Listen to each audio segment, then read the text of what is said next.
Graça e paz, meus amados. Amém. Graças a Deus, nos dá vitória por nosso Senhor Jesus Cristo. Vamos então ao nosso encontro teológico. Este é o 12º de 2025. O encontro teológico que ocorre uma vez por mês. Ele, de alguma forma, veio assim suprir a ausência do nosso seminário teológico, que durante 2025 nós teremos um tempinho de descanso, não é? E então, para não deixarmos os irmãos sem um espaço específico de teologia, resolvemos então fazer esses encontros. Graças a Deus que nós temos tido assim, uma boa receptividade dos irmãos, e isso nos anima a continuar neste modelo, acreditando que ele está trazendo acréscimos aos irmãos. Bom, amados, bem, eu convido os amados para lermos um texto bíblico. Ele está no Evangelho de Jesus segundo a narrativa de Mateus, capítulo 11, verso 25. Mateus, capítulo 11, verso 25. Diz assim o texto: Naquele tempo, Jesus exclamou: Graças te dou, Pai, Senhor do céu e da terra, porque ocultaste essas coisas aos sábios e eruditos e as revelaste aos pequeninos. Sim, ó Pai, porque assim o quiseste. Todas as coisas me foram entregues por meu Pai, e ninguém conhece o Filho senão o Pai, e ninguém conhece o Pai senão o Filho, e aquele a quem o Filho quiser revelar. Vinde a mim, todos os que estáis cansados e sobrecarregados, e eu vos aliviarei. Tomai sobre vós o meu jugo, aprendei de mim que sou manso e humilde de coração, e achareis descanso para as vossas almas, porque o meu jugo é suave e o meu fardo é leve. Vamos orar? Baixa a cabeça. Somos gratos a Ti, Senhor, por essa tão grande salvação. Somos gratos a Ti por essa oportunidade tão especial de estarmos na Tua casa, para aqui, Senhor, aprendermos um pouco mais da Tua palavra. Nos ajuda, Senhor, que Teu Espírito possa nos iluminar, nos dar compreensão sobre o assunto e entendermos um pouco mais, Senhor, sobre a razão da nossa fé. Abençoa, Senhor, o Teu povo, dá graça aqui aos presentes, dá graça àqueles que estão ao caminho, cuida, Senhor, protege aqueles que estão impossibilitados de aqui estar, por trabalho, por escola, ó Senhor, por enfermidade, alcança todo o Teu povo. É a nossa oração e agradecimento, em nome de Jesus. Amém. Graças a Deus. Bem, amados, à primeira vista, quando olhamos o livro, esse livro que vamos conversar um pouquinho sobre ele hoje, A Fé que nos foi dada, no primeiro momento, nós acreditamos, até de se tratar de um livro em que muito mais ele vai falar de experiências de fé ou práticas da vida cristã sustentada na fé bíblica, do que propriamente aquilo que nós nos deparamos. O livro ele é um mergulho em doutrinas fundamentais relacionadas ao Evangelho. Neste caso, a ênfase soteriológica, a ideia de salvação bíblica. O livro, primeiro, é essa beleza dele ser, dele mostrar ortodoxia, mostrar norma, doutrina bíblica, mas de uma maneira assim, como se fosse uma grande conversa. Quando nós olhamos os livros de doutrinas fundamentais, geralmente eles são muito técnicos, teologicamente falando.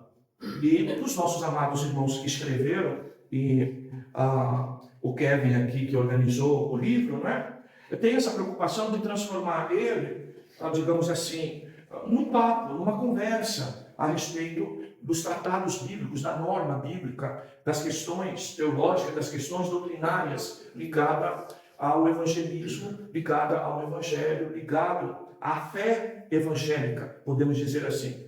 Não sei se os irmãos perceberam isso, O estilo literário dele, a linguagem dele, é uma linguagem que dá para a gente ler e bater papo com alguém sobre aquilo que está sendo apresentado, porque a forma de conduzir essa escrita é um estilo literário bem assim, que sem fugir de aspectos mais técnicos, mas ele é apresentado de uma maneira um pouco mais popular, né? De uma maneira um pouco mais de diálogo, de conversa, né? Bem, isso em primeiro lugar.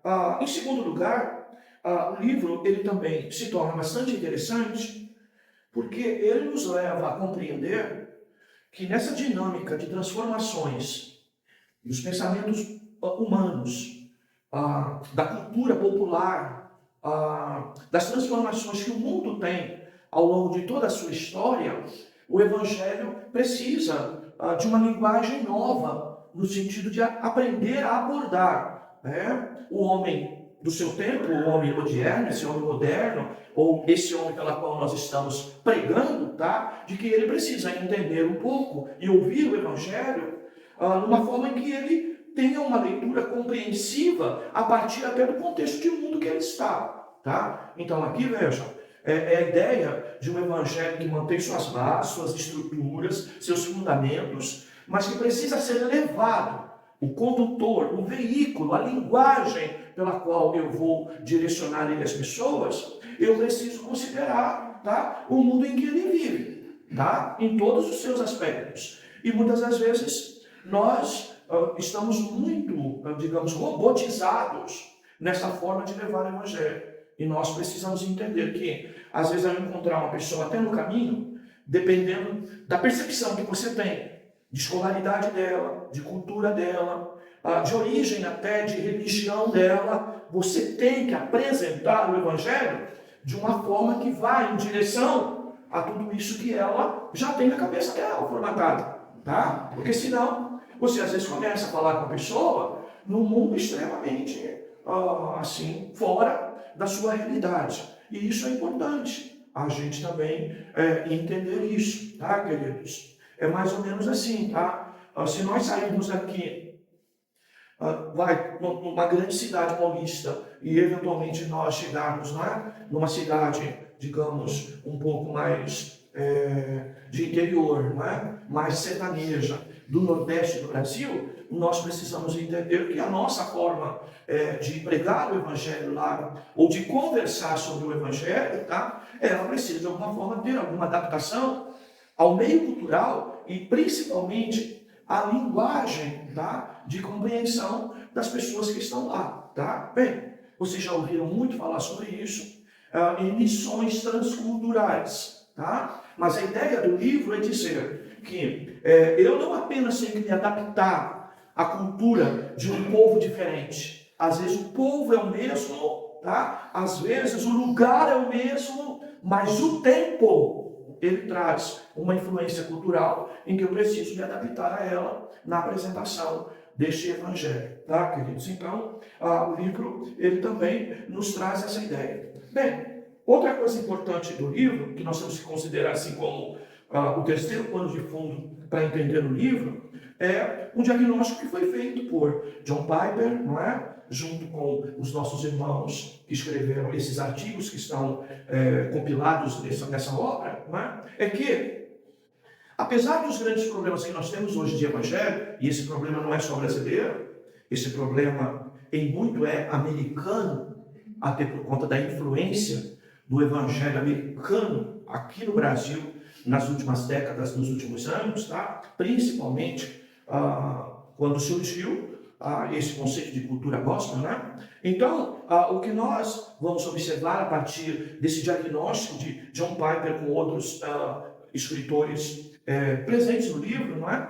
É de que, apesar de toda essa realidade de falta de identidade de evangelho que temos hoje, tá? Tem surgido uma nova geração que está preocupada em entender o evangelho com uma natureza mais pura do que a grande maioria que nós temos visto nos últimos anos. E esse diagnóstico, eu penso que ele também tem reflexo no Brasil, por tudo aquilo que nós temos visto. Talvez nossa igreja, por ser pequena, por ser pouco conhecida, a gente não tenha usufruído de tudo isso. Mas o grande número de jovens que têm se identificado com a fé reformada e que de alguma forma, tá, irmãos, estão enchendo os seminários, os congressos, por exemplo, da Editora Fiel, tá, que é uma referência no Brasil em termos de debates teológicos, de temas teológicos, né? A própria igreja presbiteriana, não é, que, digamos assim, é a grande base, né, de teologia reformada no Brasil, o quanto ela, tá, tem sido, não é, assim, procurada, tá, por conta dos mais jovens, por se identificar com uma mensagem um pouco mais profunda, tá, com uma teologia de uma raiz, tá, mais teológica, de não ir na igreja para ouvir conto nem história, mas realmente ouvir pregação bíblica e com profundidade. Os irmãos que estiveram conosco no último congresso da cultura cristã, né, vocês vão ver o público lá. Nós tínhamos pessoas de idade mais avançada, mas o grupo de jovens, talvez até pelo congresso ser feito dentro da Mackenzie, tá, e de alguma forma já tem uma cultura de uma universidade frequentada por jovens, quantas pessoas, tá, desse perfil de jovem estavam lá buscando, tá, conhecimento bíblico com mais profundidade. E vejam, não eram pastores em grande parte, não eram pessoas, talvez até de exercício assim constante de pregação nas suas igrejas, mas eram simplesmente pessoas, filhos de crentes que nasceram na igreja ou que chegaram à igreja depois de algum tempo, em que, nesse tempo em que nós temos talvez uma revolução, talvez, em termos de informação, estão buscando conteúdo bíblico a respeito disso. E aí, outra coisa que esse diagnóstico percebe, não é? Que se nós temos uma população mais jovem, desejando uma igreja, uma pregação com mais profundidade, tá? Também está surgindo o quê? O conceito daquilo que a gente chama de mentoria.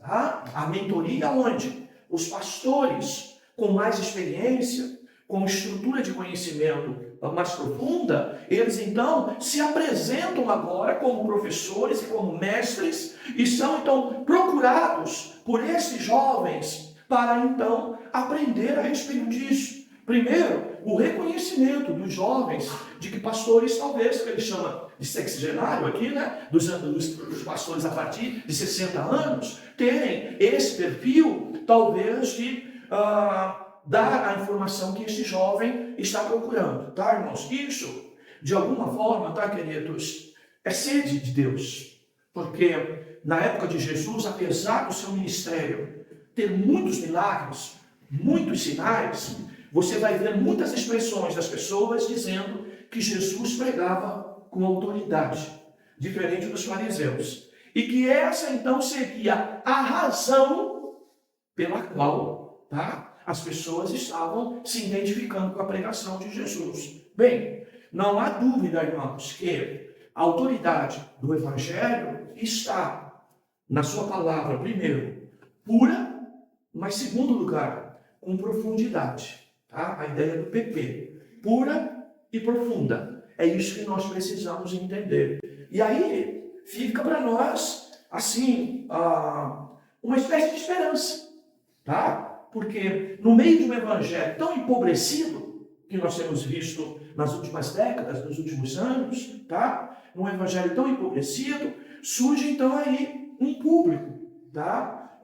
Jovem, que tem essa sede de uma palavra um pouco mais PP, pura, profunda, não é? E, digamos assim, a importância que tudo isso também traz de nós reconhecermos aquilo que a Bíblia dá respaldo, inclusive, tá? De pessoas um pouco mais velhas, tá? Serem utilizadas pelo Evangelho, pela igreja, para, de alguma maneira, trabalhar o preparo dos mais novos, tá, queridos? E é dentro desse contexto que foi agregado, tá, irmãos? Os vários comentários que nós temos aqui, de vários escritores, não é? E esse compêndio de que o Kelvin, né, ele acabou então juntando, fazendo então essa obra bastante interessante. Bem, queridos, eu li o livro, tá, queridos, por 3 oportunidades distintas, né? Li a minha primeira, os irmãos sabem que eu sempre faço uma leitura geral do livro.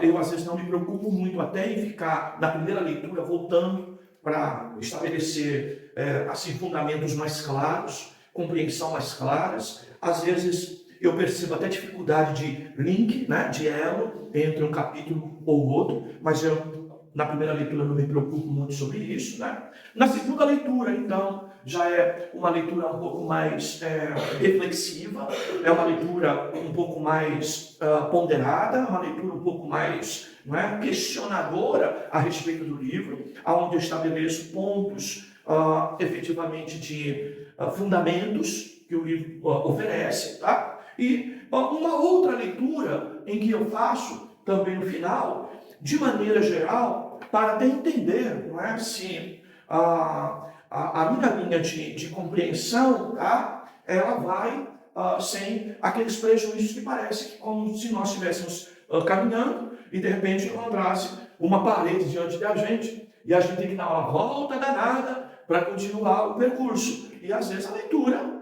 ela produz isso, tá? Então, é sempre bom, independente de você fazer quantas vezes isso, né? Mas esta de você perceber de que você não está esbarrando mais uma parede e que o livro não te apresenta mais esse grau de dificuldade para você dar uma grande volta para reencontrar o caminho da continuação, tá? Então, queridos, essa é a ideia, né, do livro de maneira geral. Bem, aqui o que nós vamos observar, o livro ele está distinto praticamente em 3 grandes partes.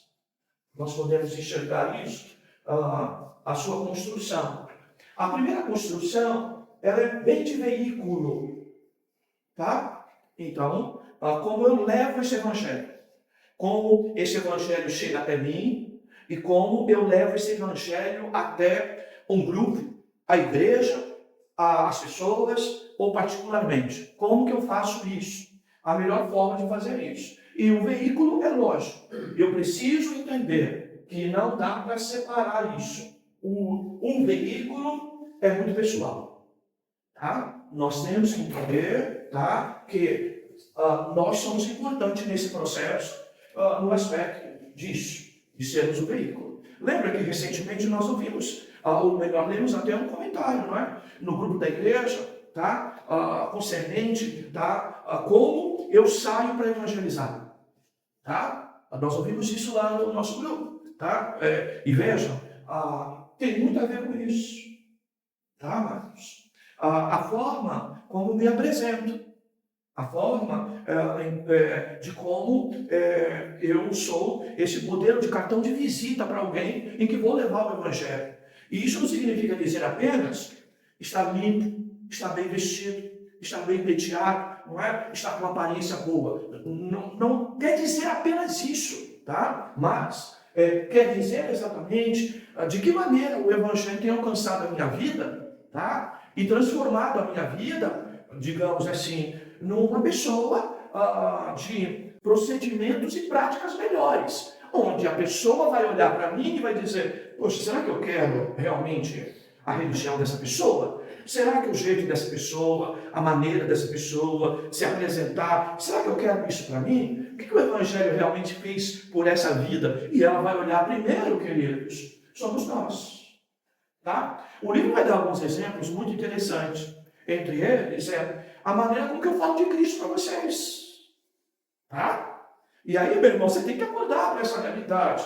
Porque mesmo no púlpito da nossa igreja, às vezes, a gente incorpora um modelo, tá?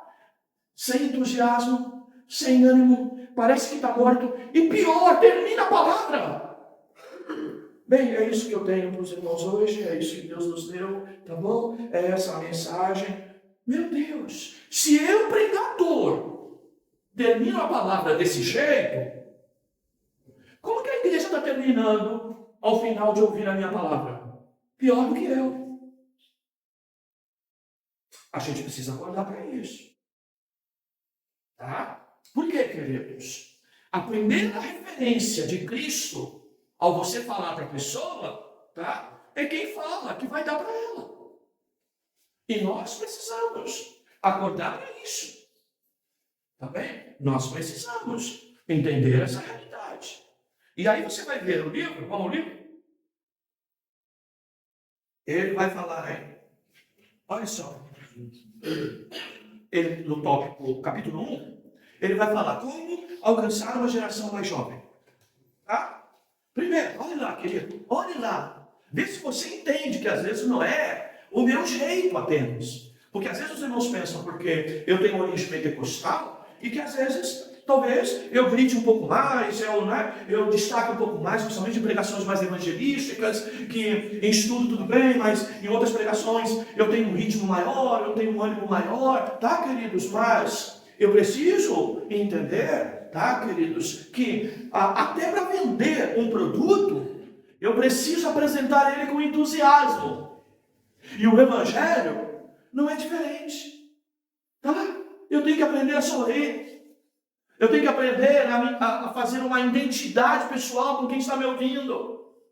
Tá? Eu preciso entender que as pessoas estão olhando para mim. E por mais que às vezes encabule a gente, não é? Você, por vezes, não é? Precisa entender, tá? Que a tua expressão facial, a tua expressão corporal, o teu entusiasmo, a tua forma de agir vai produzir reação em quem está ouvindo esse evangelho. Então veja só o que ele fala lá. Olha lá, agarre as pessoas com paixão. Olha só a palavra que ele usa. Primeiro, agarrar, mas olha a segunda, com paixão. Essa palavra significa entusiasmo, ânimo, tá? Disposição. Então vejam, essa verdade nós podemos entender de maneira clara. E olha só, esse é um livro escrito por uma editora e por escritores de linha reformada. Nós não estamos trazendo para a igreja um livro de origem pentecostal. Porque alguém pensa que entusiasmo na pregação é só para peteca. Mas não é. Tá? O peteca exagera. Tá? Mais vale o movimento, o entusiasmo dele do que o conteúdo. No nosso caso, não. No nosso caso, vamos falar depois, o mais importante é o conteúdo. Mas a forma que esse veículo está levando isso, ela tem que mostrar energia. Tá? Então você vê lá, conquiste-os com amor. Tá? Deixa eu voltar aqui na paixão ainda, na página 18. Eu vou ler o texto aí. Ele vai dizer lá, tá? Olha, nós podemos ter cultos formais, desde que não tenha formalismo. Vive isso se você puder. O problema é o ismo. A gente pode ser até metódico, a gente não pode ser e cair pelo caminho do metodismo, o ismo, que é o excesso, é o exagero. Nós podemos ser racional, mas não devemos cair no racionalismo, que é o extremo. Eu posso ser emocional, eu não posso cair no emocionalismo. Só temos isso. Tá? Então isso é fundamental, queridos. Por quê? Porque nós não podemos ter uma igreja de um bom conteúdo ou uma boa mensagem para qualquer um de nós que vamos evangelizar, tá, irmãos? E isso ser algo cansativo, algo, não é sem força, sem ânimo. Então veja, ele diz mais, tá? Eu até preguei a palavra de ontem no domingo, né? Eu fiz assim link com o que você vai ler logo depois, que ele vai dizer lá. Provavelmente estaremos longe de perder nossos jovens, ainda na página 18, e ganharíamos outros, se a temperatura espiritual das nossas igrejas não estivesse morna.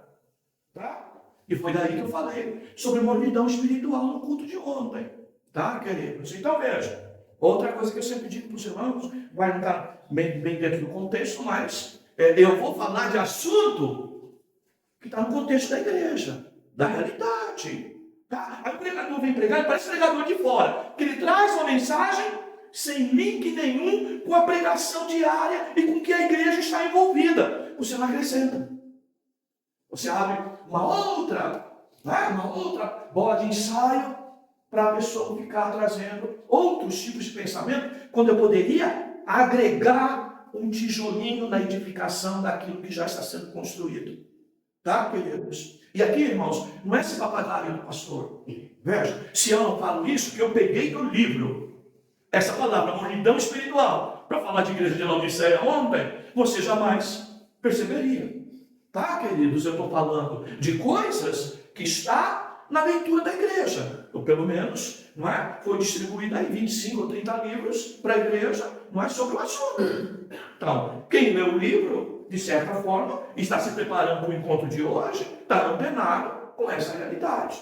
Mas aí ele continua. Olha lá, conquiste-os com amor. Mantenha-os com santidade. Olha só, queridos. Que coisa, assim, é impressionante como ele fala. E olha lá, na página 21, ele vai dizer lá, a maior necessidade, logo no segundo parágrafo, a maior necessidade das pessoas é a minha santidade pessoal. Olha só. E a ligação que ele faz, inclusive, você vai acreditar muito mais em santidade se eu pregar e de alguma forma mostrar para você que eu estou vivendo essa santidade, pelo menos na hora que eu estou pregando, que ela está trabalhando na minha vida, e isso vai impactar muito mais o ouvinte do que a própria mensagem em si. Tá? Porque a primeira coisa que ele está vendo sou eu. Tá? Lembra uma palavra que a esposa do pastor Hélio sempre dizia aqui, que às vezes eles iam dar palestras em igrejas de 1.000, 2.000, 500 pessoas, 800 pessoas, 1.000, 2.000 pessoas. E na hora da livraria que eles trazem livro para vender no dia das pregações deles, tá? Igrejas de 1.000, 2.000 pessoas não compravam o número de livros que se comprava aqui na Reconciliação. Palavras da esposa do pastor Hélio, que ficava aí cuidando da livraria quando ele vinha aqui. O que isso significa dizer? E aí eu ouvi isso, ela disse para mim, claro, a igreja é o que o pastor é.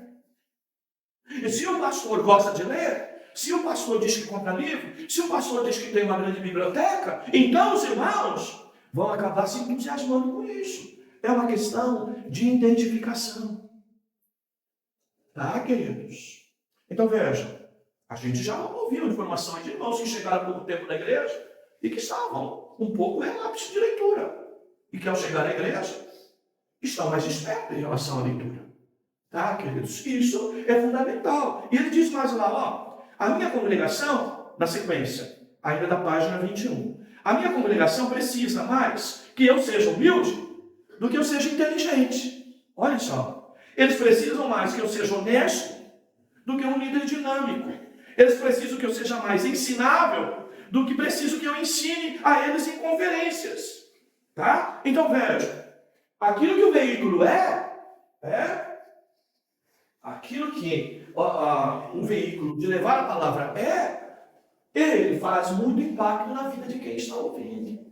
Tá bom, amados? Então, ele segue, não é? Falando coisas assim fantásticas, né? Vamos achar mais algumas agora. Ele vai dizer, inclusive, que as gerações mais jovens, elas não estão apenas lá fora, elas estão dentro da igreja, por menor que elas sejam, e que nós devemos aprender a identificar isso, tá? Aí ele vai dizer, desafios com a verdade. Olha a palavra, desafiar. Quantas vezes, irmãos, a gente tenta colocar a igreja aqui realmente na parede, em que você pode se sentir até numa situação de confronto. Mas vejam essa palavra, desafiar com a verdade. Vejam só o que ele diz aí, as pessoas querem aprender doutrina. Elas realmente querem doutrina, mesmo as que não são cristãs. Irmãos, há uma realidade do mundo de hoje em que as pessoas se tornaram mecânicas demais. Fazem muitas das vezes por pura repetição, sem entender a causa. Eu já contei para os irmãos aqui, eu fui fazer uma entrevista uma época numa empresa, e daqueles casos assim, que você entra lá no site, e procura lá dentro do site das grandes empresas aquilo lá. Fale conosco. Ou venha trabalhar conosco. E lá você aproveita até aquele contato virtual para mandar seu currículo e fazer alguma coisa, não é? Sobre isso, sobre a empresa, né? Mandar alguma coisa, até um currículo, digamos assim, um veículo, tá? Que é o currículo profissional, ele é um veículo e ele deve ser construído o quê? Não é 500 currículos. Mas depois essa para você, essa para você, essa para aquela empresa, essa para aquela outra. Não. Eu conheço um pouquinho da empresa. Vejo como que eu posso, com as minhas qualidades, ajudar naquela empresa. E faço um currículo quê? Personalizado para aquela empresa. Mas hoje não. 500 currículos, tira seu óculos, manda para essa, manda para aquela outra, manda para aquela outra. Não é assim, gente. Tá? Currículo é veículo. Tá? Então, veja, é um pouco daquilo que a gente está falando. Tá? Então, dá importância disso. Bem, irmãos, aqui não é questão de supervalorizar você, de supervalorizar o pastor, não é um exercício de arrogância, de soberba ou coisa parecida. Tá? Mas, olha só, uma coisa, né, queridos, é vir pregar uma igreja de bairro, uma congregação de bairro, como é a nossa, na nossa simplicidade. Outra coisa é até entender e compreender, tá, que a nossa pregação vai chegar em lugares, tá, em que eventualmente, pelo simples fato de olhar a gente no vídeo, vão rejeitar de ouvir a mensagem. Simplesmente. Por conta disso. Mas às vezes, colocar isso na cabeça de irmãos é difícil. Tá? Mas é essa a realidade. Tá, queridos? Ou seja, o que Cristo fez por mim, e o Cristo que eu estou apresentando para a pessoa, ela tem que olhar para mim e dizer, olha, não é que a pessoa tem um bom raciocínio, tem uma boa cabeça, tem uma boa imagem, tem um cuidado, não é? Bem, eu acho que esse evangelho realmente transforma pessoas. E o que ela vai ver no primeiro momento é isso. É lógico que depois ela vai ver aquilo que o próprio livro cita, tá? Que é a minha honestidade, que é o meu comportamento, tá? Que são coisas um pouco mais intrínsecas, mais de caráter, mas que ela vai vivenciar, tá? Porque não adianta você ter aqui pregadores excelentes e que são mal maridos ou mal profissionais, tá, queridos? Ou são desonestos nos seus negócios. É lógico que isso, tá, vai impactar. E isso tem a ver com o veículo que está levando a palavra. Tá, queridos? Bem, então, ele diz mais aqui, né? Página 23. Olha esse campo central aí na página 23. Olha que coisa interessante. Nós participamos de várias igrejas diferentes, por diversas razões, antes de nos tornarmos cristãos. E digo a você, muitos dos pregadores falavam com pouca autoridade. As questões mais difíceis da Escritura quase não eram mencionadas e gastavam tempo com mensagens sem profundidade sobre os temas. Frank e eu sabemos agora que estamos famintos pela verdade. Porque os pregadores não aprendem que a mensagem vazia e superficial não ajuda ninguém, inclusive pessoas como nós, quando ainda não éramos cristãos.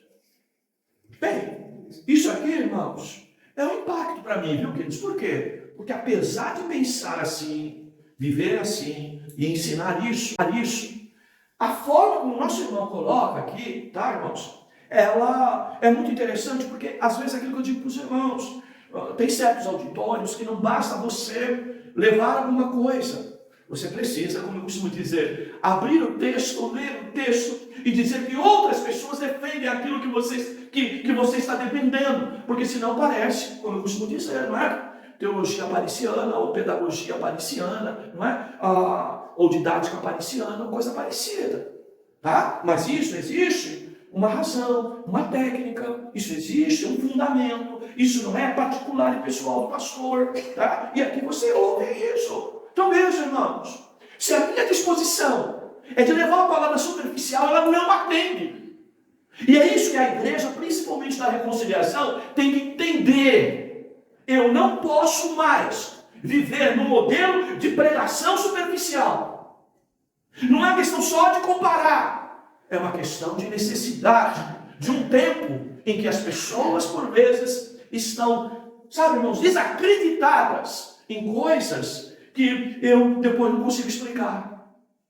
Tá? Então você chega numa igreja ativista e coloca a pessoa lá para trabalhar, fazer um bocado de coisa, e a pessoa se envolve, se inflama com tudo aquilo, mas depois de um tempo, o que vai acontecer? Por que eu estou fazendo isso? Para que eu estou fazendo isso? Que resultado estou produzindo isso? O que eu estou fazendo aqui? E vai chegar uma hora que a própria pessoa vai dizer: não existe causa, razão, circunstância para eu estar aqui. Entende, Marcos? Entende? Bem, tem horas da vontade de abrir a cabeça de vocês, né? Dar uma martelada, abrir, não é? E colocar alguma coisa lá dentro. Mas, se houver disposição dos irmãos, tá? Depois, até como muitos irmãos fazem, depois da fala do pastor, eu leio o livro melhor. Isso eu tenho ouvido de muitos dos irmãos. Então, isso é importante. Por isso nós vamos ter o nosso curso, né, de interpretação bíblica, que vai ajudar você a não esperar eu falar para entender melhor, não é? Você vai ler e vai compreender. Se não compreender, não é? Porque eu tenho 60 anos, não é? Então tenho mais motivo e razão, né, para ter algum conhecimento sobre isso, né, queridos? Bem, quem prega desde os 12 não pode, não é? Trazer mensagem, não é superficial, não tem esse direito, né? Bem, queridos, olha só. Olha a página 24. Olha só. Surpreenda-os com Deus. Eita, que coisa linda. Estão vendo a palavra? Os entusiastas de palavra que ele usa.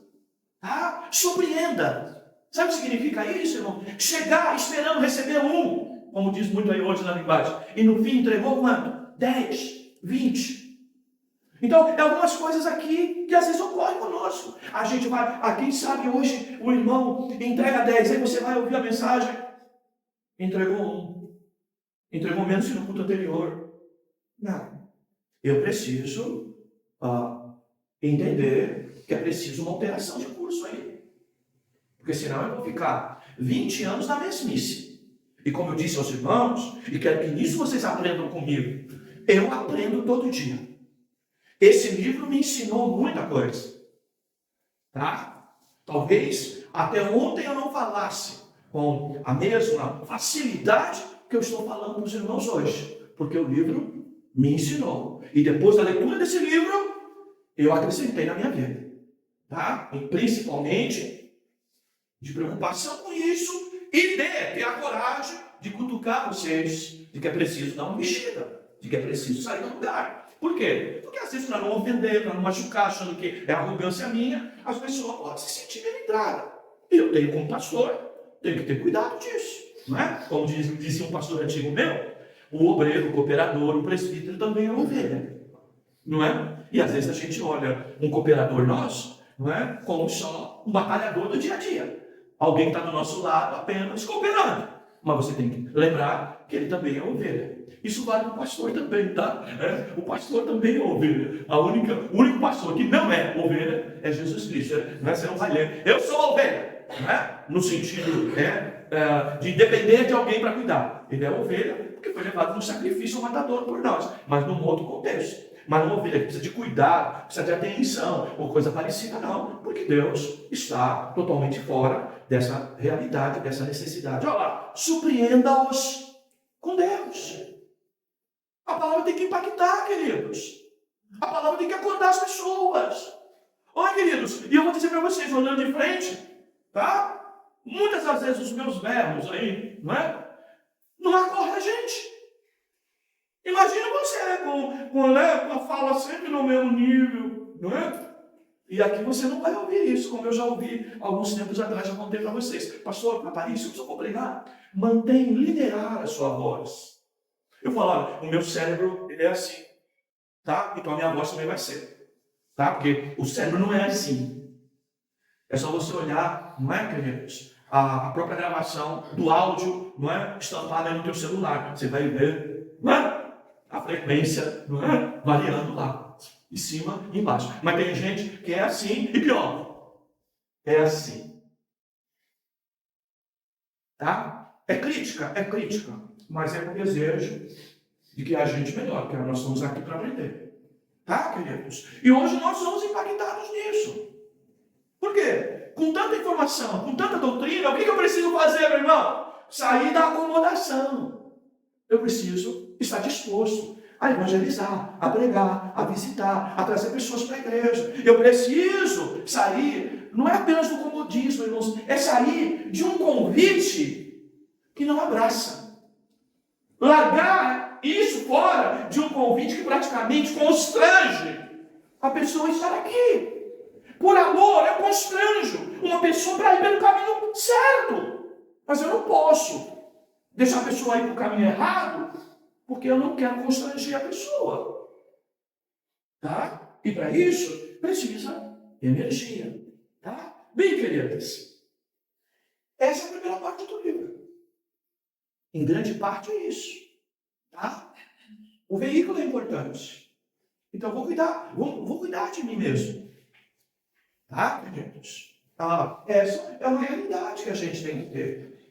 Tá, queridos? E nós, então, pedimos graças de Deus. Pastor, é a minha característica. É a sua característica. Você precisa entender que oratória, a arte de falar em público, ou mesmo a arte de relacionamentos interpessoais, por vezes, vai fazer você, enquanto veículo, mudar a tua natureza para que aquilo que você vai levar possa realmente chegar no destino da melhor maneira possível.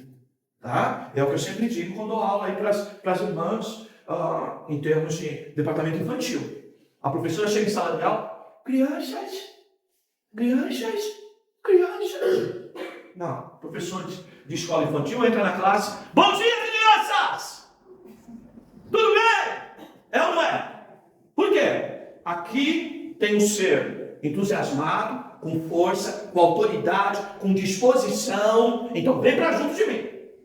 Tá, queridos? Então, é um pouco meu neto, quando eu pego aquelas caixas enormes de brinquedo, os soldadinhos, os carrinhos pequenininhos, não é? Aí eu, vamos brincar? Bem, vamos! Aí chega na sala, eu ponho lá, abre a caixa para pegar um por um. Quando eu dou uma olhadinha para trás, ele pegou a caixa, virou tudo. Meu Deus! Mas com criança é assim, é sempre no máximo. Tá, queridos? Então, se nós estamos falando, o livro fala muito disso, desse público jovem que quer um evangelho profundo, que quer falar até sobre religião, mas com profundidade, que quer isso, mas eu preciso entender que eu tenho que ter energia para levar isso. Tá? Energia para levar isso. E você entenda, não quero aqui criar uma linha paralela, mas entendermos que a Bíblia assegura de que nós, mesmo na velhice, daremos frutos viçosos. Esse é o desejo de Deus. A Bíblia diz que até os jovens se cansarão, mas aqueles que confiam e esperam no Senhor terão as forças renovadas. Então aqui não importa a idade. Aqui até os velhinhos têm que despertar. Tá, queridos? É óbvio, cada um nas suas condições e limites, não é? Mas é óbvio que nós precisamos entender isso. Você vê, lá na Porta Formosa, quando nós tivemos aquele caso de que os apóstolos, não é? Pelo poder de Deus, de Jesus Cristo, não é?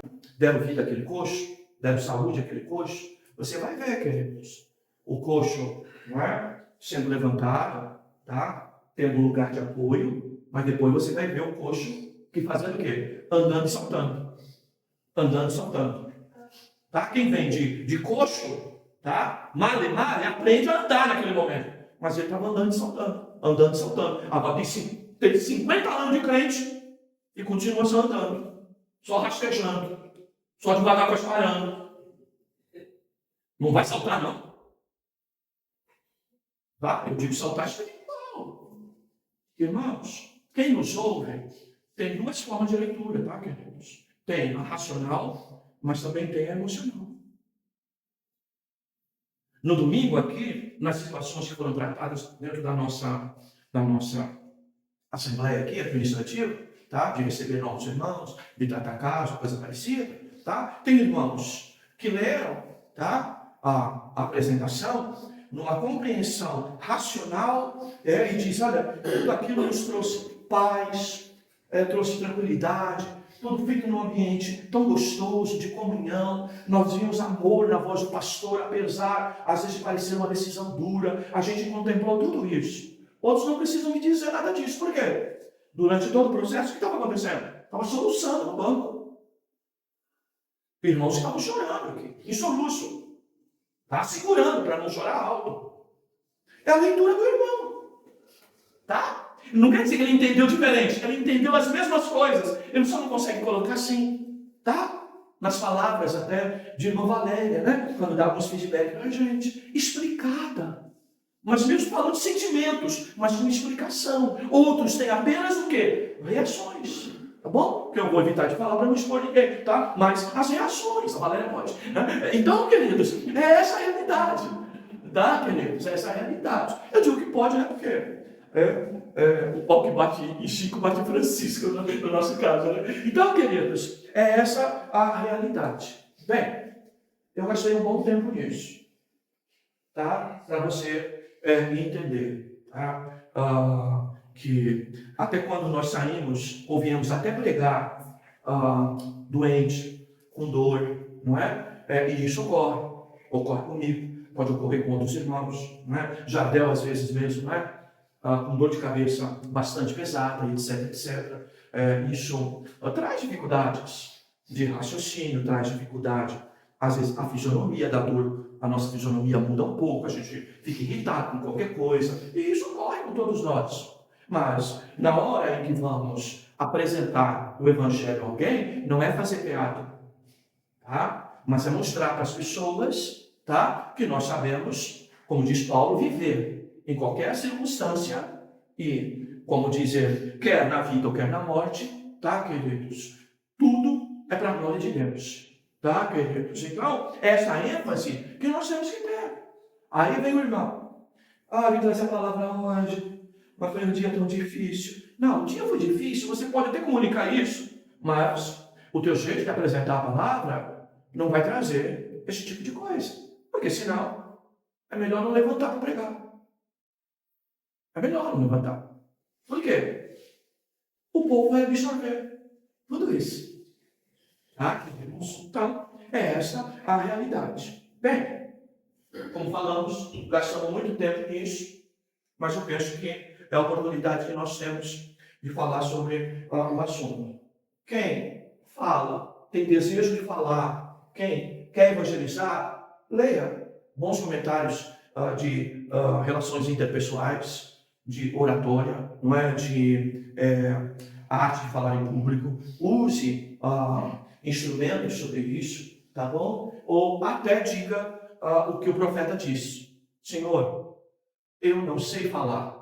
E pior, os meus lábios são lábios impuros, porque eu vivo em que contexto? De um povo de impura voz. E eu acabo sendo muito igual a todos eles. Tá? Então veja, a gente usa muito esse texto para dizer, bem, nós podemos sim melhorar e podemos orar sobre isso. Mas é lógico, como tudo, precisamos ter consciência. Buscar Deus em oração e buscar, não é, algum tipo de estudo, algum tipo de aperfeiçoamento disso, porque pode melhorar. Porque é aquela coisa, eu não sei falar, mas o desejo de falar, bem, se o desejo de falar foi Deus que colocou, Ele vai te capacitar. Tá? É só você procurar que Ele vai te capacitar e você vai melhorar. Isso, não temos dúvida nisso, tá? O Senhor capacita os seus eleitos, tá bom, queridos? Nós, aqueles que foram chamados. Bem, o livro, ele vai nos trazer a ideia de que, ao longo da história, nós já passamos muito por situações, tá? Onde, vamos ver, de alguma maneira, o Evangelho em crise.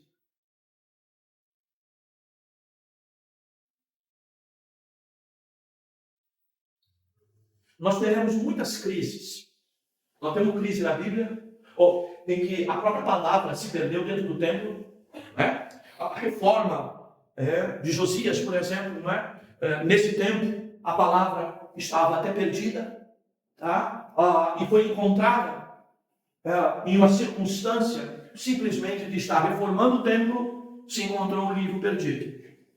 E muitas das vezes, ao longo da história, nós vivemos isso. Nós vivemos uma crise terrível que foi, no fim da Idade Média, tá?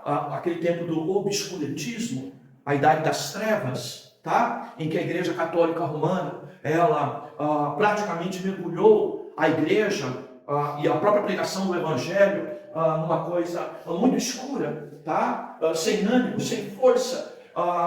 Era tão sem ânimo e sem força que as pessoas iam numa missa, ouviram uma missa que ela não entendia uma palavra. Por quê? Só quem dominava a língua, tá? E até quem tinha acesso à palavra, era o padre, era o sacerdote. Vocês imaginem isso, tá? Mas nós, depois que vencemos esse tempo, surge um tempo que é praticamente junto com a reforma protestante, que o mundo está num processo que você vai ler na história, que é iluminismo, tá? E nesse iluminismo, que as pessoas começam a ser despertadas a pensar, sabe o que acontece? O Deus da Igreja Católica, que era morno, escuro, foi rejeitado pela maioria das pessoas. Por quê? Um novo Deus surge no iluminismo. Qual é? O Deus da razão. É como se pegasse o cérebro humano e colocasse ele, tá? Num lado superior, como se fosse uma espécie de um poste ídolo. Então começou a se dar valor a todo tipo de pensamento. E aí nós vamos ter uma diversidade de pensamento e um despertamento das pessoas para pensar. Só que nesse despertamento para pensar, o que surge? Surge então um outro modelo que de alguma forma leva a reforma protestante a viver certos perigos. Porque a reforma protestante surge com o desejo de pensar quem é o Deus da Bíblia, e o Deus verdadeiro, e dar acesso a isso a todas as pessoas. Mas o mundo está vivendo uma ideia de um iluminismo onde o homem é o cérebro. Então, a antropologia é supervalorizada.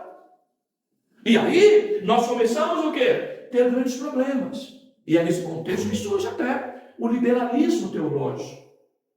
Por isso que eu disse para os irmãos, o PP, a palavra tem que ser pura, em primeiro lugar. Profunda, no segundo lugar. Tá? Nosso púlpito não pode se revestir de filosofias múltiplas que fujam do centro da palavra.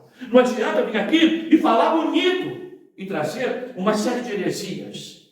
Mas vejam, mesmo no tempo em que o mundo é levado a ser transformado pelo pensamento e começa a dar valor a isso, até para questionar por que a Igreja Católica agia assim, falava isso, defendia aquilo, ou coisa parecida, que depois a própria ciência disse que não era assim, tá? Mas agora eu preciso entender que não é por causa disso que eu tenho liberdade de pensamento.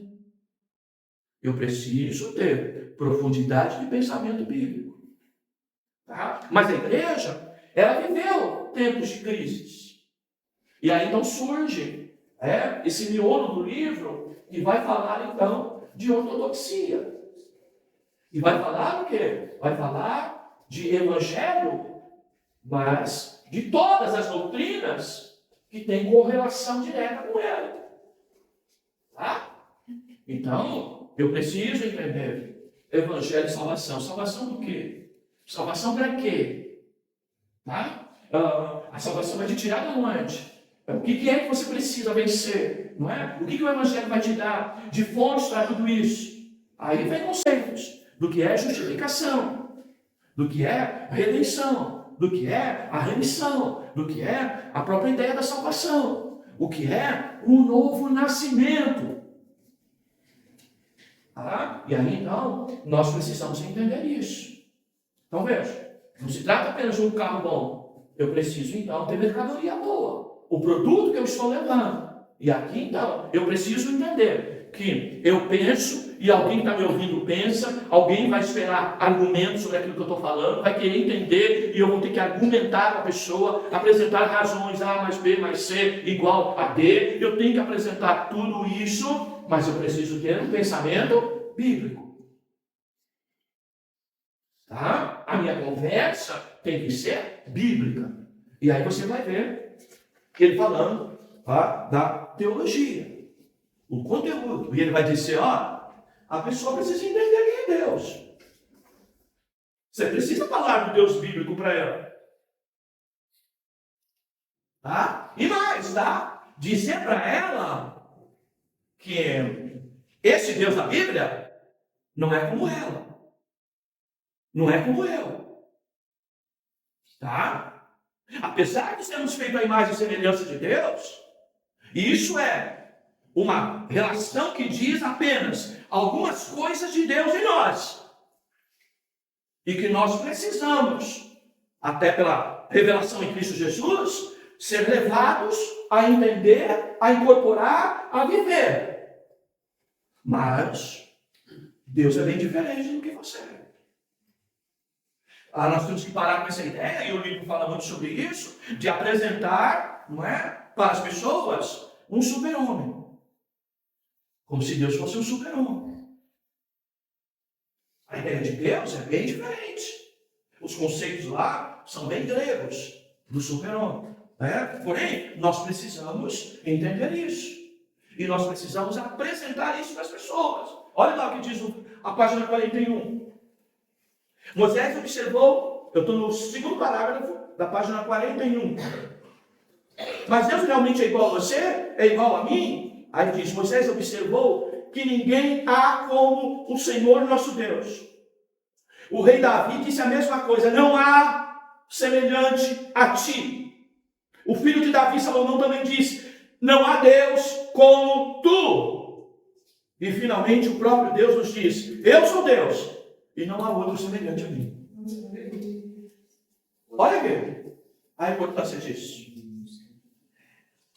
Como que eu vou falar para uma pessoa de um Deus que eu digo que é pessoal, de um Deus que criou um homem à imagem de sua semelhança? Como que eu vou explicar sobre um Deus que eu digo que é pessoal, que tem características de personalidade, mas não é essencialmente uma ideia de um homem? Deus, mesmo Jesus, não é um homem melhorado. É isso que eu quero dizer. Não é um homem que é superior a outros homens. Não, ele é o próprio Deus. E como que eu vou explicar isso?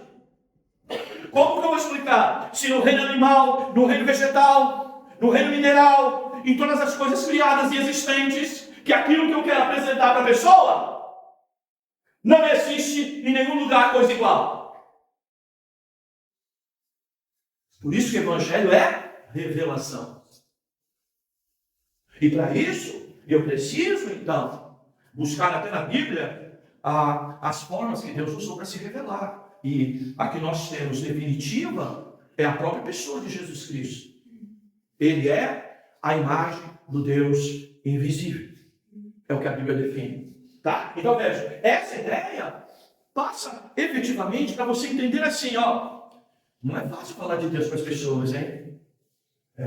Até você que entende, sabe, a maioria está relacionada a uma palavra chamada fé. Que deve ser racional, sim, pelas Escrituras. Mas como diz o próprio livro, eu preciso entender o que representa as Escrituras. E o que ela representa para mim, não representa para quem está me ouvindo. Para mim é a verdade de Deus. Para ela é um outro livro, escrito por homens, como a maioria dizem. Tá? E nós vamos também entrar nesse circuito. Tá? Você vai ver a própria palavra, tá? Se você pegar teologia sistemática e você pegar lá doutrina das Escrituras, uma das palavras que você vai ouvir é a Escritura é dinâmica. A palavra é viva.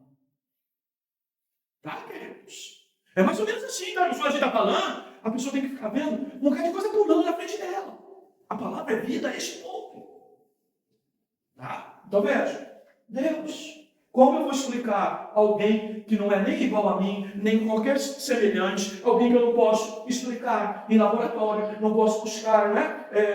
Em outras formas ainda que a ciência hoje, através da própria ideia, né? Do conceito de DNA de Deus, né? Tem procurado mostrar, né? O DNA de Deus como criador em todas as coisas, não é? Numa planta, numa flor, não é? Nos próprios animais, tá? Que tem marca de Deus registrada em todos os lugares a partir do DNA. Porém, queridos, não é tarefa fácil.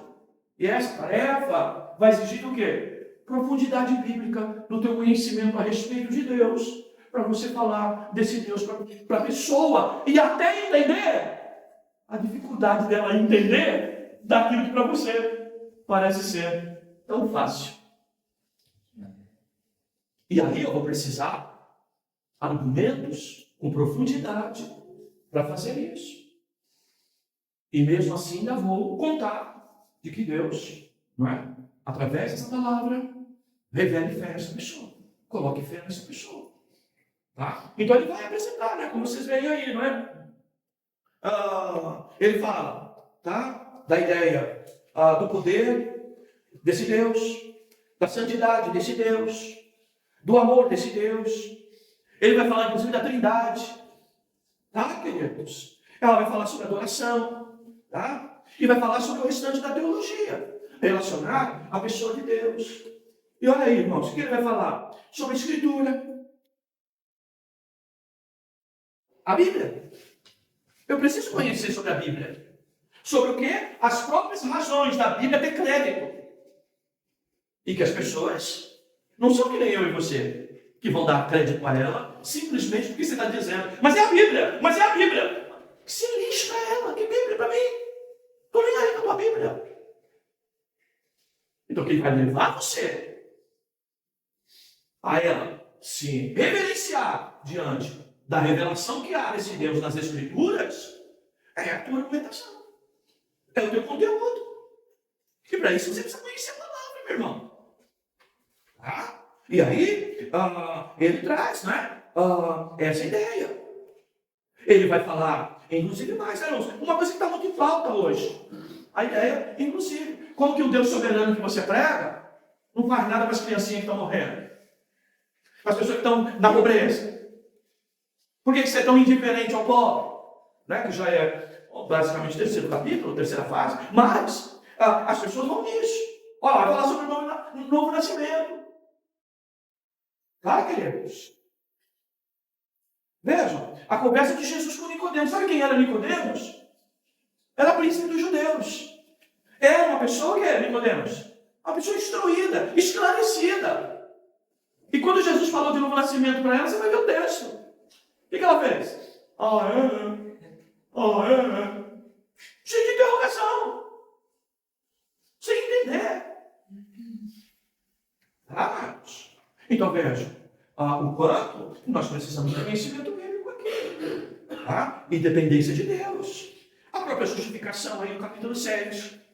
É outra doutrina fundamental. Por isso que eu digo para os irmãos, a gente no primeiro momento pega o livro acreditando que o livro, ele é, digamos, um ABC da fé, trazendo coisas simples, coisas até, talvez destacando apenas a maneira da gente levar o evangelho para os outros, e ele vai te apresentar na base o quê? No miolo o quê? Uma doutrina profunda. E mesmo ele apresentando isso como diálogo, na forma de diálogo, de uma conversa, ele vai falar de assuntos profundos. Olha lá, santificação no capítulo 8.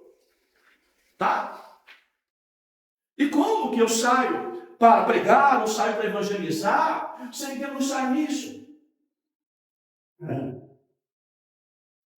Tá? Aí se apresenta esse evangelho que está para ele. Tá, irmãos? O livro vai dizer uma parte, eu não lembro exatamente aonde, mas ele vai dizer algo que eu falei assim. Eu fiquei impactado com a conversa. É coisa simples, mas eu fiquei impactado. Ele diz assim: nós estamos pregando que os nossos filhos chegam na universidade e lá eles se perdem com o que está lá dentro. Aí ele vai dizer: bobos, já se perderam muito antes. Se perderam no curso médio, no ensino médio. Se bobear, se perderam no ensino fundamental. Tá, queridos? Bem antes. Por quê? Porque nossas crianças na escolinha dominical, espaço para brincadeira. Que a gente sempre fala aqui. E os irmãos bem quando vão apresentar a nova lição aqui às professoras, do que estamos ensinando para os nossos filhos. Quem tem filho pequeno sabe o que a revista trata. Tá, queridos? Agora, com profundidade, inclusive. Mas nós estamos nos queixando do que está sendo ensinado nas universidades. Bem, queridos, se os nossos filhos chegassem na universidade, nascidos de novo, não é a universidade que vai tirar eles do caminho. Talvez até decida eles saírem de uma universidade de vida comum, até para procurar uma teologia, tá? Uma faculdade teológica. Olha lá, reino! E é interessante, tá, irmãos? Que ele fala, tá? Interessante que ele fala aqui, que muitos querem ouvir, e muitas pregações hoje em dia falam, o reino de Deus, o reino de Deus, o reino de Deus, o reino de Deus, o reino de Deus. E que nós antes precisamos ser instruídos no reino da cruz, no reino do Calvário, e entendermos a obra salvadora de Jesus de maneira plena, tá? Aí, né, que ele segue. Fala sobre o futuro do reino. Olha o capítulo 10 do livro, Jesus Cristo. E a ênfase, tá? E a ênfase daquilo que é o nosso maior desafio hoje, qual é? É o único. Não tem outro.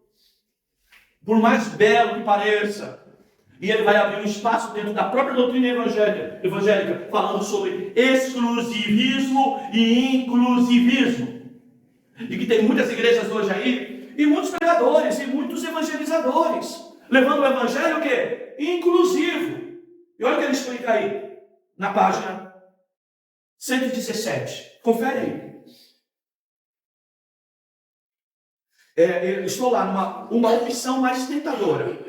Aí tem a ideia do pluralismo, tá? E aí no segundo parágrafo, aí depois de uma opção mais tentadora, ele vai dizer: aqui é preciso distinguir entre dois termos importantes que definem o cenário para este capítulo do livro. O exclusivismo afirma que Jesus Cristo é o único Salvador que o mundo pode conhecer, e que para ser salva, a pessoa deve ouvir a mensagem do Evangelho e responder a ela depositando sua fé em Cristo. Tá? Mas aí você vai ter, virando a página 118, logo no começo, o inclusivismo, no entanto, diz que embora Cristo seja o único Salvador do mundo, a pessoa não precisa ouvir o Evangelho e crer nele para ser salvo. Conquanto, tanto o inclusivismo quanto o exclusivismo concordam que Cristo é o Salvador do mundo, eles discordam sobre a necessidade de responder à revelação especial de Deus para receber a salvação.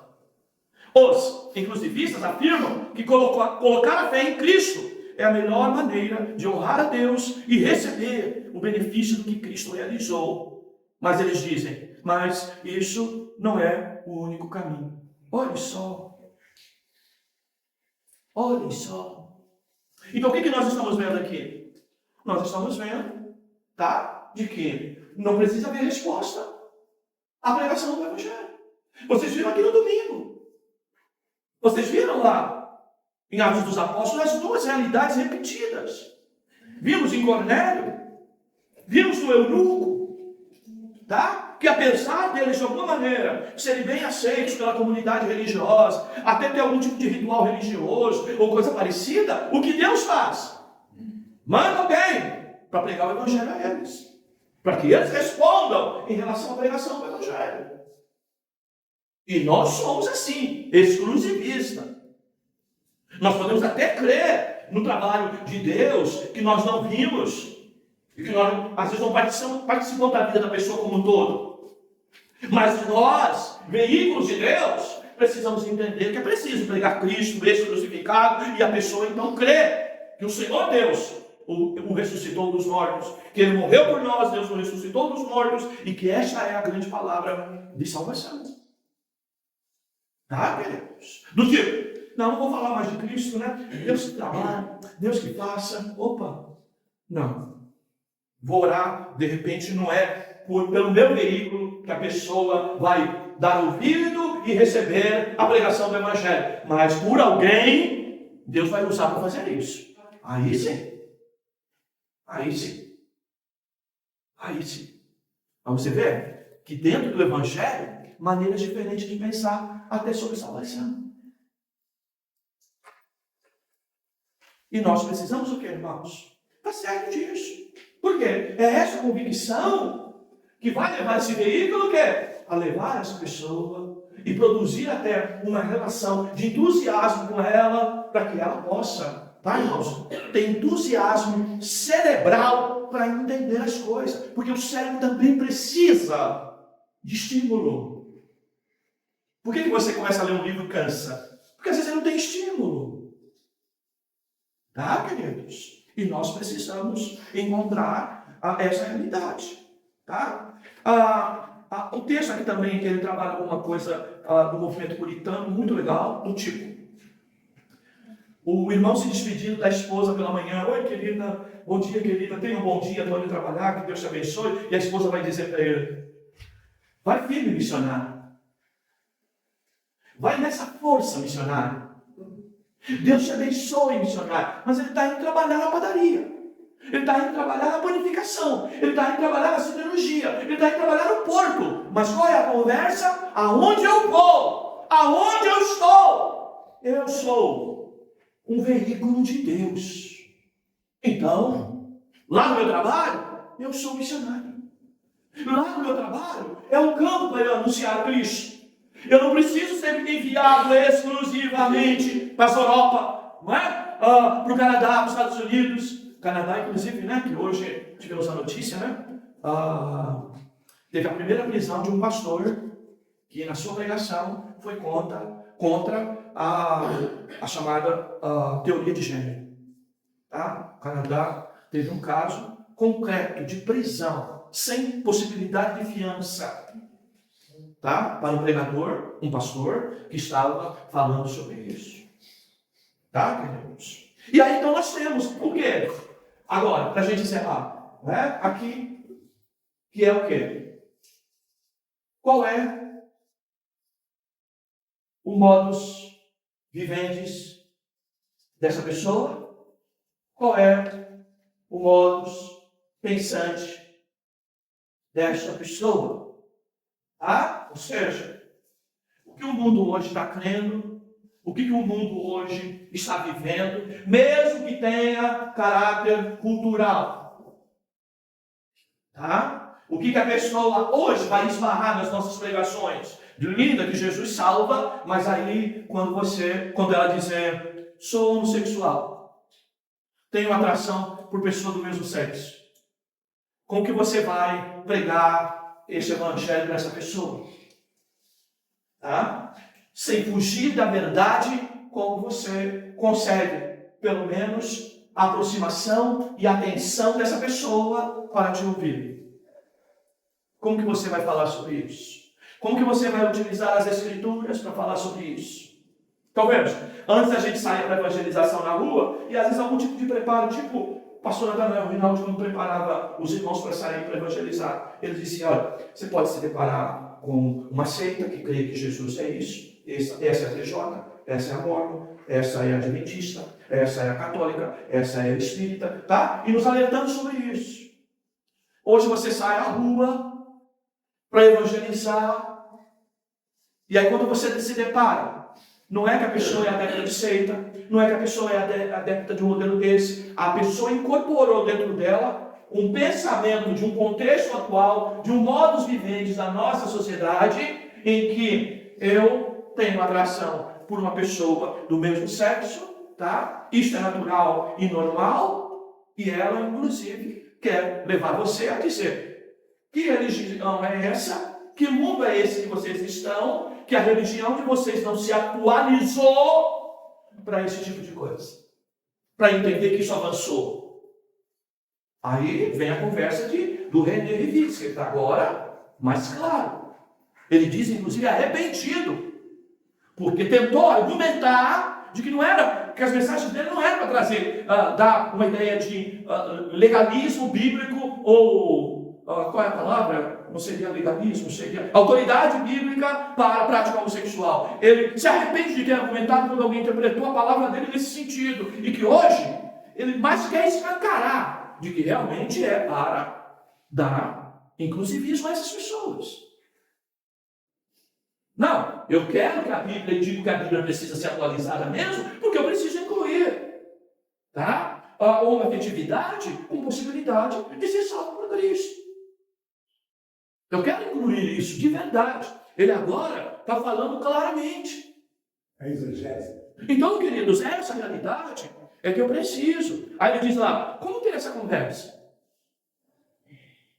Aí a pessoa vai dizer para você: não, veja, eu tenho esse tipo de procedimento, tá? De prática, tá? Então eu penso que a tua religião não vai me atender. Mas como que eu converso com essa pessoa? Tá? E aí ele fala que, tá? Por que não a homossexualidade? Ele fala de Sodoma e Gomorra, ele fala de Levítico, ele fala do Antigo Testamento, ele fala do Novo Testamento, ele fala do texto de Romanos. Tá? E ele fala de como, tá? A nossa abordagem pastoral ou de evangelização às pessoas, tá? Que lutam contra a atração pelo mesmo sexo envolvida. Como que nós abordamos isso? Como eu tenho que estar preparado para falar sobre isso? Como que por um veículo de Deus eu não posso, não, chegou aqui, você é homossexual, então, tá, a gente conversa outro dia, ou a gente fala outra hora, ou a gente simplesmente sai fora do assunto. Por quê? Qualquer palavra nossa pode ser qualquer palavra nossa pode levar a pessoa a nos denunciar. A chamar, inclusive, testemunha. Tá? A palavra do aborto, olha só. O contexto de aborto. E diz assim, porque o silêncio e a omissão não se constituem opções para os evangélicos. É excelente o título. Nós muitas das vezes estamos assim, em silêncio ou omisso, em relação a isso. Tá? Nós deixamos isso apenas para onde? Para discussões em campo de política hoje. Se fala mais contra o aborto, defendidos pela linha de direita, não é? A ideia de que isso não é bíblico, não é aceito por Deus, que isso é pecado, deve ser visto como crime, inclusive, do que dentro das nossas pregações, dentro das igrejas. Infelizmente. Tá? E o que está acontecendo? Desculpa, irmãos. Tem até crentes optando por aborto. Por quê? Porque a igreja é omissa em falar sobre o assunto. Tá? E quantas pessoas nós podemos ter até dentro da igreja? Tá, queridos? Com consciência ainda culpada, com prejuízos psicológicos, até espirituais, por conta de ter adotado um caminho desse em algum momento da vida. Tá, queridos? Bem, eu lembro de uma lição bíblica da CPAD sobre ética cristã, não é? Que a época o assunto foi bem falado, foi bem discutido. É óbvio, dependendo da pureza, mas principalmente da profundidade das nossas escolas bíblicas, não é? O assunto, não é? Foi ou não foi tratado, não é? Como deveria ser. A igreja, olha o que ele diz, nem sempre maravilhosa, mas é amada por Jesus. Olha só. Como eu disse para os irmãos, não é? Já disse para os irmãos aqui várias vezes.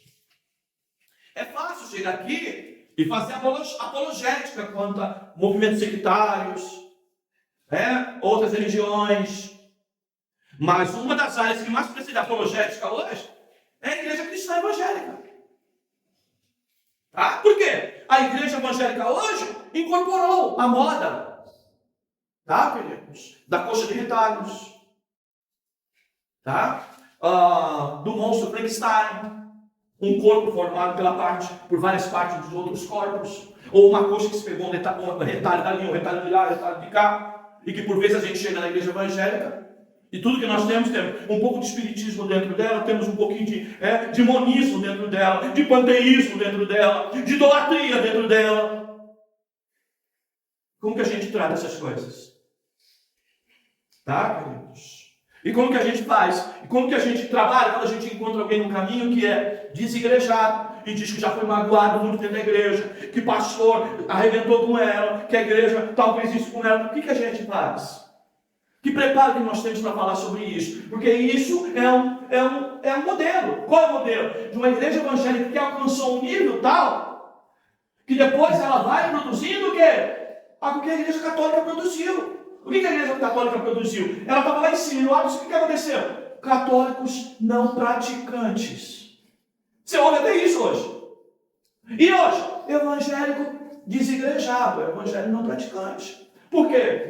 Chegou num tal ritmo lá em cima, de que isso sendo só moda, porque renascido de Deus não vai ser desigrejado. Tá? Quem entende a boa doutrina não vai partir por um caminho desse. Fui machucado numa igreja, se preciso for, eu vou para outra. Se não for, eu vou ficar aqui mesmo machucado. e dando uns choros aí para ver se alguém acorda, para que outros não venham ser machucados. Eu lembro quando saí da Assembleia de Deus, irmãos, eu fiquei 3 anos decidindo sobre isso. Saio, não saio, saio, não saio, saio, não saio. Cada culto que eu ia, eu vinha muitas das vezes morto. O que se pregava lá. E pior, como superintendente de escola dominical, de manhã a missão ensinava uma coisa, à noite no culto caiu um pregador, paraquedas, vindo da sede, com o objetivo de tirar a oferta, uma pregação totalmente coach, não é? Politeísta, pagano, inclusive. E como a gente levou tempo. Por algum tempo, quem sabe eu aqui, a minha voz, ainda muda alguma coisa. Quem sabe, mais um tempo aqui, Deus me use para os irmãos entrarem pelo caminho da boa doutrina. Quantas vezes fizemos isso? Vou sair, vou machucar minha irmã, meu cunhado, meus sobrinhos, vou tirar meus filhos da convivência dos primos. Tudo isso. Quanto mais numa igreja grande como eu estava. Tá, queridos? E aí, como que a gente conversa com essas pessoas que estão por aí, machucadas pela igreja, machucadas pelos pastores? Como que eu faço ela entender que Jesus não tem nada a ver com esses machucados? Como que eu faço ela entender que às vezes até Jesus tem a ver com esse machucado? Porque Ele quer que eu crie casca grossa, que eu seja firme, que eu esteja em condição de suportar, inclusive, os meus inimigos me afrontando dentro da minha própria casa. Como? Eu preciso aprender a falar sobre isso. Tá, queridos? Como falar? Vamos ser mais específicos. Como falar se encontrar, um de nós encontrar alguém no caminho, e você fala, irmão, está congregando? Não. Desde que saí da reconciliação, não encontrei mais nenhum lugar. E por que não volta para lá? Não. O pastor foi muito cruel comigo. Ou o pastor pisou muito na bola. O que a gente faz? O que a gente fala? Irmão, já não deu tempo para a irmã perdoar? A irmã entende que o exercício de amor e a permanência do amor depende de perdão? Que sem perdão não há casamento que dure, não há crente de igreja que diga que tem uma palavra boa. Porque a gente pode ter uma palavra boa. E infelizmente, às vezes errar. Ser duro com alguém. Ou escorregar numa casca de banana e alguém achar que por conta disso, não é? A igreja não serve mais, o pastor não serve mais. Isso pode acontecer, queridos. Como que a gente trata isso? São os desafios nossos desse tempo. Por quê? Nós alcançamos uma população de evangélicos que a grande maioria no Brasil já ouviu sobre o evangelho, já teve numa igreja e a experiência não foi nada boa. E como que a gente faz uma leitura de tudo isso para trabalhar isso nos dias atuais com todas essas coisas que estamos falando aqui? Tá, queridos? Então, basicamente, irmãos, o livro traz isso. Tá? Realmente, eu digo para vocês, de todos os livros, de todos, por questões pastoral, eu digo, dos 12 livros que nós vimos esse ano, para mim esse foi o melhor. Eu digo por questões pastorais.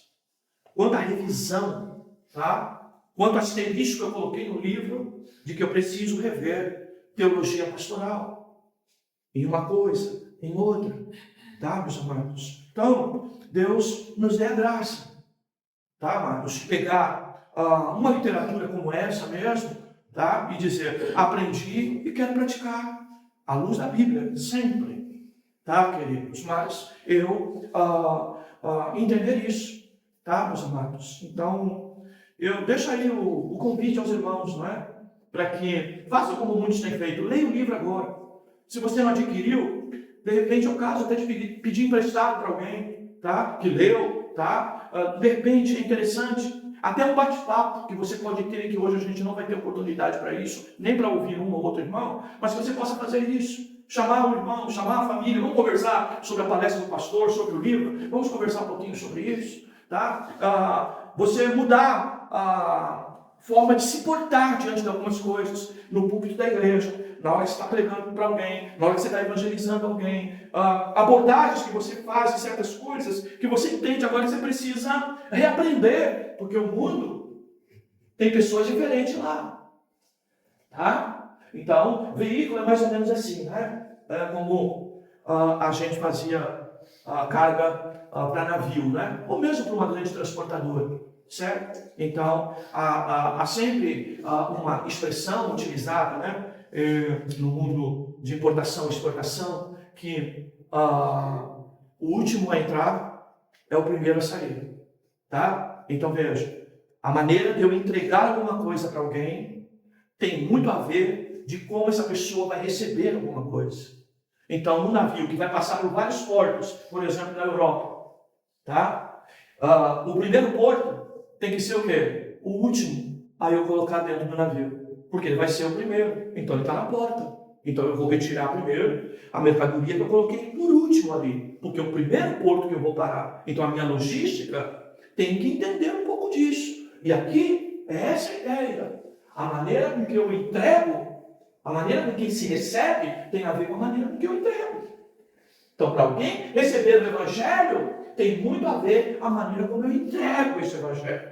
E como foi a palavra de ontem, sem esquecer de ontem, tá, Maurício? Tá? Que você, acho que gravou muito legal aí no final das nossas muitas reuniões de ontem ainda, né? Você estava dizendo, não é? Então, Deus age em quem fala, em quem ouve. Contando com Deus em quem fala, mas contando com Deus em quem ouve. Tá, queridos? Então, que Deus nos dê essa graça, tá, irmãos? De avançar em tudo isso. Tá? Eu termino o ano, apesar de eu acho que tem menos pessoas que tivemos a média até aqui, não é?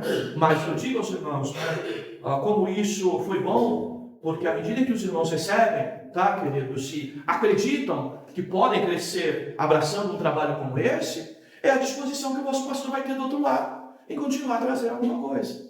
Tá, queridos? Então, é isso, tá, meus amados? Um pouco do que eu falei para os irmãos sobre a Igreja Brasil para Cristo, lá na Vila Lígia, não é? A igreja, ela mesma, anima o pregador, pelas reações que ela tem. Ainda que muito equilibradas, dentro de um contexto pentecostal, mas elas animam o próprio pregador. Tá, queridos? Então, é aquela história, né? Eu sempre me culpo assim. Se eu estou pregando e tem alguém dormindo, tá, irmãos, pode ter certeza, eu vou para casa, a culpa é minha. Não é do irmão que está dormindo. A culpa é minha. Das mesmas provas, como a gente diz. Se o irmão foi mal na prova, foi que o professor foi ruim. A culpa sempre é nossa. Porque isso é evangelho. O evangelho não é a moral de dizer, irmão, você está errado. Não. O evangelho é dizer como Deus tem feito isso em mim. Como Deus tem me transformado nisso. Tá? E garantir isso em nós. Muito mais do que apontar o outro. É dizer, olha o que Jesus fez em mim. Tá, queridos? Essa é a nossa ênfase.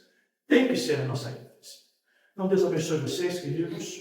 Nós vamos combinar, se o irmão quiser fazer alguma pergunta ou até fazer alguma colocação, eu me coloco à disposição até de domingo falar sobre isso. O irmão escreve isso, ou por WhatsApp, ou mesmo no papel, traz para a gente aquilo que a gente achar interessante. A gente compartilha com a igreja no domingo. Tá bom, queridos? É isso.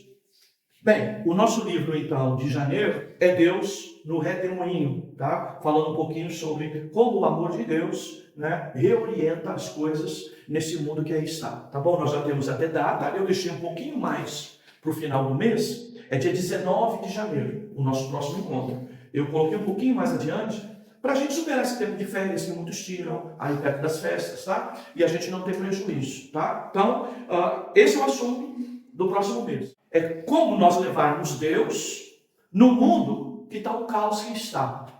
Como que eu vou levar, não é, Jesus e o Evangelho diante desse caos que está aí? Tudo, e se você, quanto mais você se protege, não assistindo TV, não entrando na internet, quando você se depara com essas coisas lá fora, você fica muito mais surpreso e, às vezes, com dificuldade até de se posicionar, tá? Então, esse assunto vai falar bem nessa área aqui, tá? O modus vivendi de hoje, o modus pensante de hoje vai falar muito sobre isso. É um assunto bastante interessante. Por quê? De alguma forma, ele deixa a gente antenado com as coisas que estão por aí. Então, a data é dia 19 de janeiro, uma segunda-feira, às 20 horas, tá bom? Nós vamos estar falando sobre isso, como pregar a doutrina evangélica, bíblica, não é? E proteger a igreja daquilo que muitos estão falando hoje, que se nós não tomarmos cuidado, a igreja evangélica vai ser mais um segmento, tá? Chamado de gueto, subcultura de gueto. O que significa isso? Quando grupos minoritários vão criando dentro de um grupo maior ou de um país sua própria cultura, sua própria língua, seus próprios recursos de apresentação. E o Evangelho precisa entender que nós não podemos chegar nesse nível. Que nós precisamos, apesar do mundo como está, falar do Evangelho para todas as pessoas e não nos fechar num subgrupo, num submundo. Tá bom, queridos? Quero também, nessa oportunidade, irmãos, falar da nossa escola bíblica de férias, que vai ocorrer em janeiro e fevereiro. Até diante das muitas leituras que temos feito, do desejo dos irmãos de aprender um pouco mais a palavra, nós vamos então, na nossa escola bíblica de férias, interromper por 2 meses o estudo de Atos dos Apóstolos e vamos falar no domingo, nos 2 horários, sobre princípios de interpretação bíblica, exegese e hermenêutica, tá bom? Nós começamos já na segunda semana de janeiro, logo depois, o domingo seguinte à ceia de janeiro, nós vamos começar essa nossa escola bíblica de férias e eu quero convidar todos os irmãos a participar dela, tá bom? Deus os abençoe em nome de Jesus. Baixe a cabeça. Senhor, somos gratos a Ti por mais essa oportunidade de ouvir algo da Tua parte e que nos entusiasma, que nos desperta. E é tudo que nós desejamos. Pedimos a Ti, Senhor. Nós queremos melhorar. Acho que cada um aqui, Senhor, no seu nível de compreensão e até de potencialidade e capacidade que Tu tem dado, todos nós queremos melhorar. Ajuda-nos para que esse desejo, Senhor, reflita também nos nossos esforços. Ó, Senhor, abençoa o Teu povo. Ajuda-nos, Senhor, a levar a Tua palavra na forma com que as pessoas entendam. E que possamos, com isso, Senhor, trazer mais vidas a viver o verdadeiro Evangelho. Abençoa cada um dos Teus filhos aqui presentes. Tu sabes da realidade de cada um.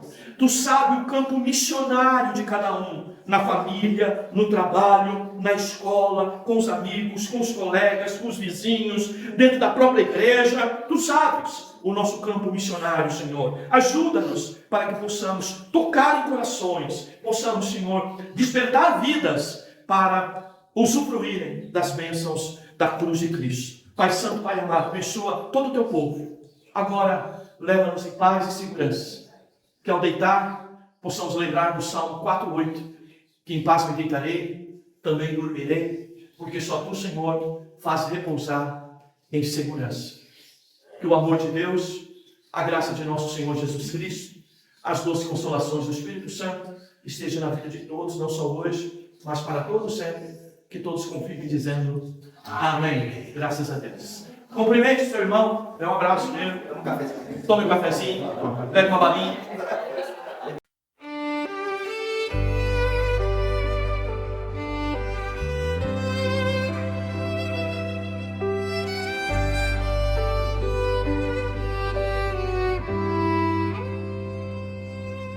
Da cruz vem a esperança, do sangue a expiação. Meu coração se derrama, Senhor. Recordo a dor que por mim carregou. O santo traspassado na cruz, minha culpa o Teu sangue lavou. O que parecia derrota era o Teu plano de amor. Na dor que rompe a noite, nasce a luz do Salvador.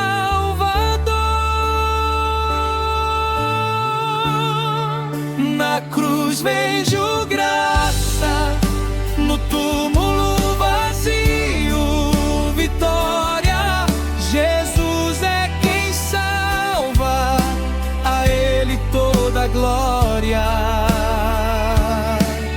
Não é pelo que faço, é pela Tua redenção. As obras que eu vivo são fruto da transformação.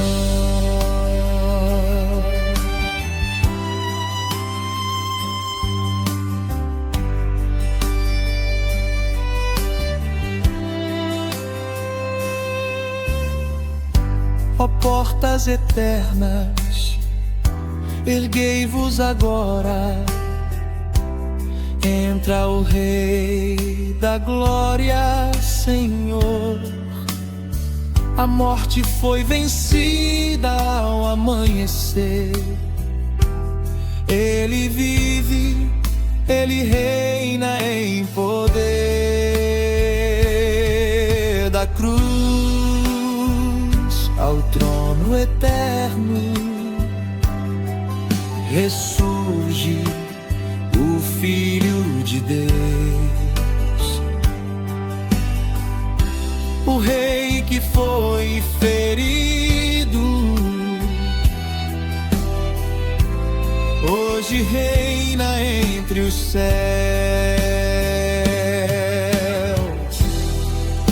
Da cruz vem a vida, da graça o perdão. Caminho contigo, habita em meu coração.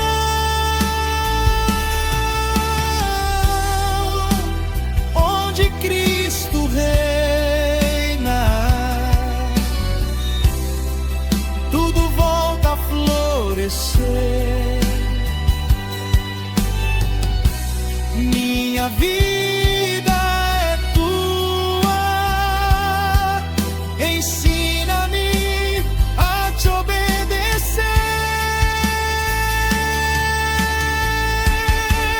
Na cruz vejo graça, no túmulo vazio, vitória. Jesus é quem salva, a Ele toda a glória. Graça que me alcança, vida que vem do altar, meu Salvador eterno, pra sempre vou te adorar.